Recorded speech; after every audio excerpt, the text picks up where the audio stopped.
Hello, ഞാൻ വിസ്മയ, ഹെയിലിൻ ഹാപ്പിനെസ്സിലെ consultant സൈക്കോളജിസ്റ്റാണ്. ഇന്ന് നമ്മൾ ഡിസ്കസ് ചെയ്യാൻ പോകുന്ന ടോപ്പിക് ഒബ്സസീവ് കമ്പൾസീവ് ഡിസോർഡർ അഥവാ OCD കുറിച്ചാണ്.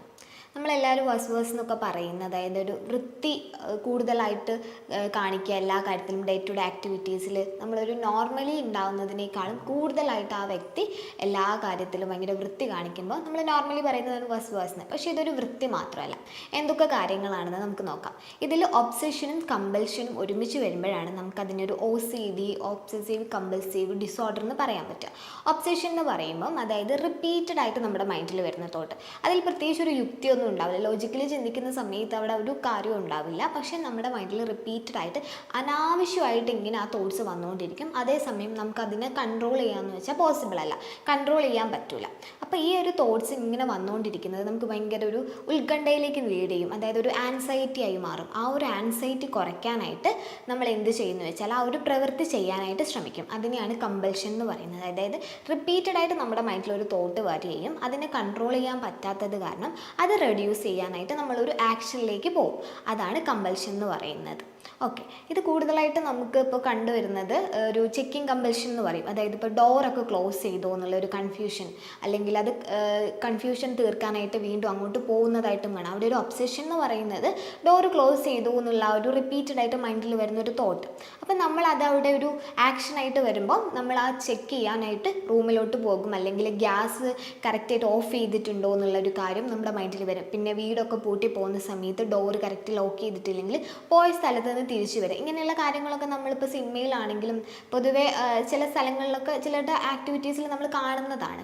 ഇത് മാത്രമല്ല, അതേപോലെ കണ്ടാമിനേഷൻ ഒബ്സഷൻ എന്ന് പറയും. അതായത് ഭയങ്കരമായിട്ട് വൃത്തി, എന്താ പറയുക, ഒരു കാര്യം ചെയ്താൽ അതൊട്ടും ഓക്കെ ആയിട്ടില്ല. ഒരു തവണ കൈ കഴുകിയാൽ ചിലപ്പോൾ നമ്മുടെ കയ്യിൽ എന്തെങ്കിലും അഴുക്ക് പറ്റിയാൽ മാറും. പക്ഷേ ഈ ഒരു OCD ഉള്ള ആൾക്കാരെ സംബന്ധിച്ച് അവർക്കൊരു 2 തവണയല്ല 3 തവണ കഴുകിയാലും അവരെ സംബന്ധിച്ച് കയ്യിൽ അഴുക്കൊന്നും പോയില്ല എന്നുള്ള തോന്നുന്നു. ചിലപ്പം ഒരു ടേബിളിൽ കൈ വെച്ചാൽ തന്നെ പൊടിയായി എന്ന് തോന്നും.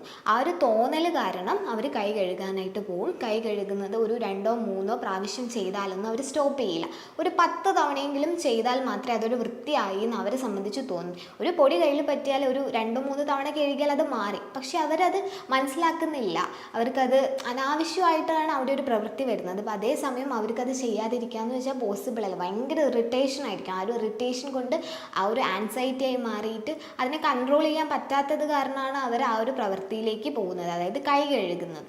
അതേസമയം ഇങ്ങനെ ഭയങ്കര സൗണ്ട് കേൾക്കുന്നത്, ഇപ്പോൾ ഈ സൗണ്ട് കേൾക്കുന്നതൊക്കെ അവരെ സംബന്ധിച്ച് ഭയങ്കര ഇറിറ്റേഷൻ ഉണ്ടാക്കുന്ന ഒരു കാര്യമായിരിക്കും. അവർക്കെല്ലാം ഏകദേശം ഒരുപോലെ പോകണം. ഒരു പരിധി കൂടുതൽ അത് കേട്ട് വരുമ്പോൾ ഭയങ്കര ബുദ്ധിമുട്ടായിട്ട് തോന്നിയിട്ട് അതൊക്കെ അവോയ്ഡ് ചെയ്യാനായിട്ട് ശ്രമിക്കും. അതായത് ബസ്സിൽ പോകുന്ന സമയത്ത് നല്ല രീതിയിൽ പാട്ട് കേൾക്കുക, അല്ലെങ്കിൽ ഒരു ഫാമിലി ഫംഗ്ഷൻ, ഒരു കല്യാണത്തിന് പോകുന്ന സമയത്തൊക്കെ നല്ല സൗണ്ട് കേൾക്കുക.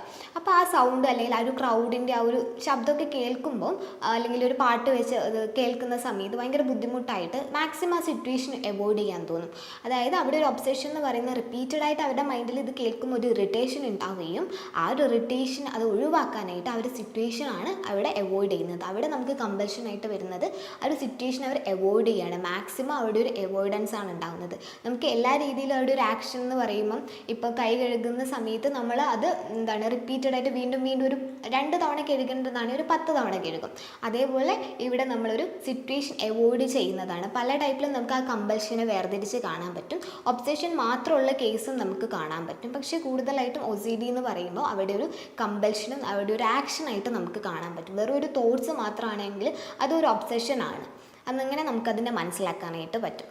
ഇതുപോലെ നമുക്ക് വേറൊരു സിംറ്റമായിട്ട് കാണുന്നത്, ഇവരിങ്ങനെ ഒരാവശ്യമല്ലാത്ത, നമ്മൾ ചിന്തിക്കുന്ന സമയത്ത് അത് അനാവശ്യമായിട്ടായിരിക്കും കൊണ്ട് നടക്കുന്നത്. അതിൻ്റെ പർപ്പസ് കഴിഞ്ഞിട്ടുണ്ടാകും. ഒരു സിഗ്നിഫിക്കൻ്റ് ആയിട്ടുള്ള ഒരു കാര്യം അവിടെ ഉണ്ടാവില്ല. ഒരു സാധനം നമ്മൾ ചെറുപ്പത്തിൽ എങ്ങാണ്ട് ഒരു മാങ്ങ പറിച്ചത് ആ ഒരു കല്ലുകൊണ്ടായിരിക്കും, അല്ലെങ്കിൽ മാങ്ങയ്ക്ക് ഒരു കല്ലെടുത്ത് എറിഞ്ഞിട്ടുണ്ടാവും. പക്ഷേ ആ കല്ല് നമ്മളിപ്പോഴും സൂക്ഷിച്ച് വെക്കുന്നത്. അതുപോലെ പണ്ടെങ്ങാൻ ഉപയോഗിച്ച് എന്തെങ്കിലും ഒരു മുത്ത്, ആ മുത്തിൻ്റെ ഉപയോഗം കഴിഞ്ഞിട്ടുണ്ടാകും. അതിപ്പോൾ നമുക്കൊരു ആവശ്യം ഉണ്ടാവില്ല. പക്ഷെ അങ്ങനത്തെ കാര്യങ്ങളൊക്കെ അവിടെ ഈ തോട്ട്സാണ്. അതിങ്ങനെ കരുതി വെക്കണം എന്നുള്ള ഒരു തോട്ട്സ് കാരണം അതൊക്കെ അവിടെ ഹോൾഡ് ചെയ്തുകൊണ്ട് വെക്കുക. അത് നല്ല എന്താണ്, അവർ ഭയങ്കര പ്രഷ്യസ് ആയിട്ട് കൊണ്ട് നടക്കുന്ന കാര്യമായിരിക്കും. ഇത് നമുക്ക് എല്ലാ രീതിയിലും ജനറലൈസ് ചെയ്യാൻ പറ്റില്ല. കാരണം ചിലർ ആ ഒരു സാധനത്തോടുള്ളൊരു ഇമോഷണൽ കണക്ഷൻ്റെ ബേസിൽ കൊണ്ട് നടക്കുന്നുണ്ട്. ചിലപ്പോൾ നല്ല കാർഡ്സ് ആയിരിക്കും, അല്ലെങ്കിൽ എന്തെങ്കിലും നമുക്കാരെ ഗിഫ്റ്റ് ചെയ്തതായിരിക്കാം, അല്ലെങ്കിൽ ഏതെങ്കിലും ഒരു മൊമെൻറ്റിൽ ആരെങ്കിലും നമ്മളോട് പറഞ്ഞ എന്തെങ്കിലും കാര്യം അത് സംബന്ധിച്ചിട്ടുള്ള എന്തെങ്കിലും ഒരു ഗിഫ്റ്റോ എന്തെങ്കിലും ഒരു സാധനമൊക്കെ ആണെങ്കിൽ നമ്മളത് കൊണ്ടുവയ്ക്കും. അത് അതിനോട് നമുക്കൊരു ഇമോഷണൽ കണക്ഷൻ അറ്റാച്ച്മെൻ്റ് ഉണ്ട്.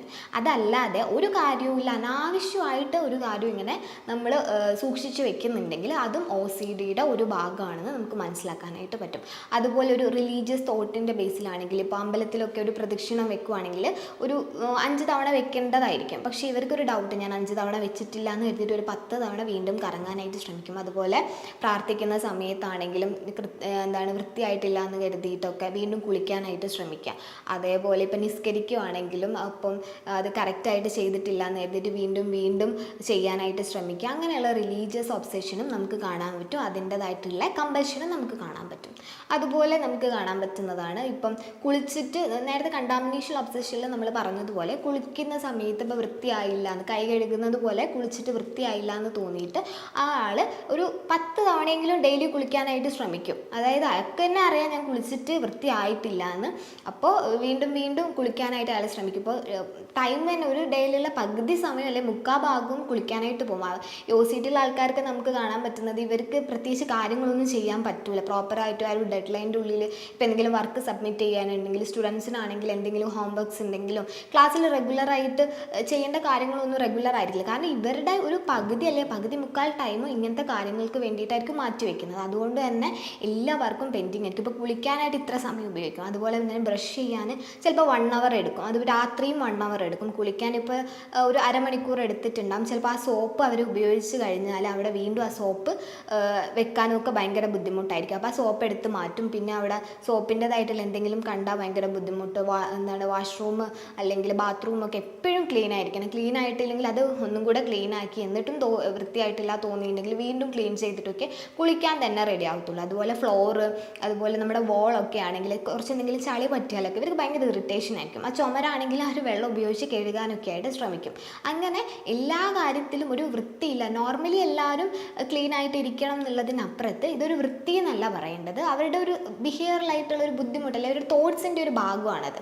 ഒരുപാട് അവരുടെ മൈൻഡിലോട്ട് ഇങ്ങനെ തോട്ട്സ് കടന്നു വരികയും വൃത്തിയായിട്ടില്ല എന്ന് തോന്നിയിട്ട് ആ ഒരു ഇറിറ്റേഷൻ ഒരു ആൻസൈറ്റി ആയി മാറിയിട്ട് അവർ ആ പ്രവൃത്തി മാക്സിമം ആ ഒരു തോട്ട്സ് അവോയ്ഡ് ചെയ്യാനായിട്ട് ആ പ്രവൃത്തിയിൽ ഏർപ്പെടുന്നതാണ് OCD എന്ന് പറയുന്നത്. അതുപോലെ നമുക്ക് കാണാവുന്ന വേറൊരു സിംറ്റംസ് എന്ന് പറഞ്ഞാൽ ഇവർ ഇപ്പോൾ അമ്പലത്തിൻ്റെ മുന്നിൽ കൂടെയൊക്കെ പോവുകയാണെങ്കിൽ ഇവർ മൈൻഡിൽ ഇങ്ങനെ തോട്ട്സ് വന്നുകൊണ്ടിരിക്കും. ഇപ്പോൾ എന്തെങ്കിലും ഭഗവാൻ എന്തെങ്കിലും തെറി വിളിക്കുക എന്നൊക്കെ ഉള്ളത്, ആ ഒരു ടെൻഡൻസി കാരണം എന്തെങ്കിലും തെറി വിളിച്ചു പോകും. പക്ഷേ ആ തെറി വിളിച്ചതിന് ശേഷം ഭയങ്കര റിഗ്രറ്റ് ആയിരിക്കും, അയ്യോ ഞാൻ ചെയ്തത് എന്തോ തെറ്റാണ്, അപ്പോൾ അങ്ങനെ വിളിക്കാൻ പാടില്ല എന്ന് കരുതിയിട്ട് പിന്നെ അതിനുള്ള കുമ്പസാരങ്ങളായി. അപ്പോൾ അത് അവരുടെ മൈൻഡിൽ ഇങ്ങനെ വന്നുകൊണ്ടിരിക്കുന്ന തോട്ട്സാണ്. അതുപോലെ തന്നെ ഇപ്പോൾ ഡോഗ് ഒറ്റ അടുത്തൂടെ പോയിട്ടുണ്ടെങ്കിൽ അത് എന്തോ ചെയ്ത് എന്നുള്ളത് കാരണവും അവർക്ക് ആ ഒരു തോട്ട്സ് കാരണം അവർ മുന്നേ തന്നെ അതിനൊരു പ്രിവെൻഷൻ മെത്തേഡ് എന്നുള്ള വാക്സിനേഷനൊക്കെ എടുക്കാനായിട്ട് പോകും. ചിലപ്പോൾ വാക്സിൻ എടുത്തതായിരിക്കും, പക്ഷേ വീണ്ടും എടുക്കാനൊക്കെ ആയിട്ടുള്ളത് പോകും. ആ രീതിയിലും നമുക്ക് ഒബ്സെഷനെ അല്ലെ OCDനെ നമുക്ക് കാണാനായിട്ട് പറ്റും. ഇത്തരം കേസുകളൊക്കെ നമുക്ക് നോർമലി കാണുന്നത് ചിലപ്പോൾ ചെറിയ സിംറ്റംസ് ഒക്കെ നമ്മൾ കാണുമ്പോൾ അതൊന്നും ഒരു OCD എന്ന് പറയാൻ പറ്റില്ല. കാരണം ഒരു വൃത്തി എന്നുള്ളതിനപ്പുറത്ത് ആ ആളുടെ ഡേ ടു ഡേ ലൈഫിനെ നല്ല രീതിയിൽ നെഗറ്റീവായിട്ട് ബാധിക്കുന്നുണ്ടോ നോക്കുക. അയാൾക്ക് പ്രോപ്പറായിട്ട് അയാളുടെ ആക്ടിവിറ്റീസ് ഒന്നും ചെയ്യാൻ പറ്റുന്നില്ല, മുഴുവൻ സമയവും ഇങ്ങനത്തെ ഓരോ കാര്യങ്ങളിലാണ് ടൈം സ്പെൻഡ് ചെയ്യേണ്ടത്. ആൾക്ക് വൃത്തിയായി എന്ന് തോന്നില്ല, അയാൾക്ക് പല തോട്ട്സ് ചെക്ക് ചെയ്യണമെന്ന് തോന്നുക, അല്ലെങ്കിൽ ഇങ്ങനത്തെ റിലീജിയസ് ഒബ്സെഷൻ വരുക, അല്ലെങ്കിൽ കുറേ കാര്യങ്ങൾ ആവശ്യമില്ലാത്ത കാര്യങ്ങൾ ഇങ്ങനെ ശേഖരിച്ചുകൊണ്ട് വരിക. പിന്നെ എന്തെങ്കിലും കാര്യങ്ങൾ ഇങ്ങനെ കരുതി വെക്കുന്ന സ്വഭാവം എല്ലാം എപ്പോഴും ഒരു ഭയങ്കര പെർഫെക്ഷൻ ആണെന്നും അയാൾക്ക് തോന്നുന്നുണ്ടെങ്കിൽ നമുക്ക് പറയാം ഇയാൾക്കൊരു OCD ഉള്ളതാണെന്ന്. ഒരു കേസ് ഞാൻ പറയാം. അതായത് തൊട്ട് മുന്നേ ക്ലിനിക്കിൽ വന്നൊരു കേസായിരുന്നു. അപ്പോൾ ആ ഒരു ഹസ്ബൻഡ് ആൻഡ് വൈഫാണ് വന്നത്. അപ്പം ഭാര്യ എൻ്റെ അടുത്ത് പറഞ്ഞൊരു കാര്യം എന്ന് വെച്ചാൽ ഹസ്ബൻഡിന് ഒട്ടും വൃത്തിയില്ല, ആൾ വലിയ തേക്കാനൊന്നും അധികം സമയം എടുക്കില്ല, കുളിക്കൂല, ഡ്രസ്സൊക്കെ ആണെങ്കിലും അലക്കിയിട്ട് ഇടുന്നത് അലക്കി ആറിയിട്ടത് സ്ഥലം എന്ന് വെച്ചാൽ ഭയങ്കര വൃത്തികേടായിട്ടായിരിക്കും ഉണ്ടാവുക. അങ്ങനെ നീറ്റായിട്ടൊന്നും കണ്ടില്ല. ബെഡ്റൂം ആണെങ്കിലും പിന്നെ ഫ്ലോറൊക്കെ ആണെങ്കിലും എപ്പോഴും വൃത്തികേടാണെന്നുള്ള കാര്യമൊക്കെ. അപ്പോൾ ഞാൻ ഹസ്ബൻഡുമായിട്ട് സംസാരിച്ച സമയത്ത് മനസ്സിലായത്, അപ്പോൾ ഈ ഭാര്യയ്ക്ക് ഒരു തവണ കുളിക്കുന്നതോ അല്ലെങ്കിൽ ഒരു 10 മിനിറ്റ് 15 മിനിറ്റ് പല്ല് തേക്കുന്നതൊന്നുമല്ല. ഇവർ ഭാര്യ ഒരു മണിക്കൂറാണ് ഡെയിലി പല്ല് തേക്കാൻ രാവിലെ ഉപയോഗിക്കാം.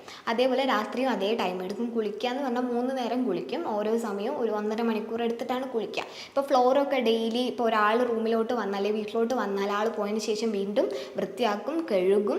അപ്പോൾ ബാത്റൂം പുറത്തുനിന്ന് ഒരാൾ യൂസ് ചെയ്താൽ ആൾ പോയി കഴിഞ്ഞതിന് ശേഷം അതെല്ലാം ക്ലീൻ ചെയ്തിട്ട് മാത്രമേ ഇയാൾ കയറത്തുള്ളൂ. അതുപോലെ ബെഡ്റൂം ആണെങ്കിൽ ഡെയിലി അടിച്ചുവാരി ക്ലീൻ ചെയ്ത് വീണ്ടും ബെഡ്ഷീറ്റ് ഡെയിലി മാറ്റും. ഈ രീതിയിലായിരുന്നു ഭാര്യയുടെ ഒരു ബിഹേവിയർ എന്ന് പറഞ്ഞാൽ. ആക്ച്വലി നമ്മളപ്പോൾ സംസാരിച്ചപ്പോഴാണ് ആൾക്ക് ഒരു OCD ഉണ്ട്. ഇപ്പോൾ ഹസ്ബൻഡിന് ഒരു പ്രശ്നമാണെന്ന് പറഞ്ഞായിരുന്നു ഭാര്യ ക്ലിനിക്കിൽ വന്നത്. പക്ഷേ നമ്മൾ സംസാരിച്ച സമയത്ത് ഡയഗ്നോസ് ചെയ്തത് ഭാര്യയ്ക്കാണ് ആക്ച്വലി ഒരു പ്രശ്നമുള്ളത്, ആൾക്കൊരു OCD ട്രേറ്റ് ആണെന്നുള്ളത്. ഇത്തരം കേസുകൾ നമ്മൾ കണ്ടാൽ ഒരു സൈക്കോളജിസ്റ്റിനെ റെഫർ ചെയ്യാണ് വേണ്ടത്. അപ്പോൾ അതിന് വേണ്ട ട്രീറ്റ്മെൻറ്റും കാര്യങ്ങളൊക്കെ എടുത്തിട്ട് നമുക്ക് ഇത് മാറ്റിയെടുക്കാൻ പറ്റുന്നതായിട്ടുള്ള ഒരു ഇഷ്യൂ ആണ്. അപ്പം വേണ്ട വിധത്തിലുള്ളൊരു കൺസൾട്ടൻറ്റ് സൈക്കോളജിസ്റ്റിനെ നമ്മൾ റെഫർ ചെയ്ത് കൊടുക്കുക. ഓക്കെ, അപ്പോൾ ഇതുപോലുള്ളൊരു ഇൻഫോർമേറ്റീവ് വീഡിയോ ആയി നമുക്ക് വീണ്ടും കാണാം. Thank you.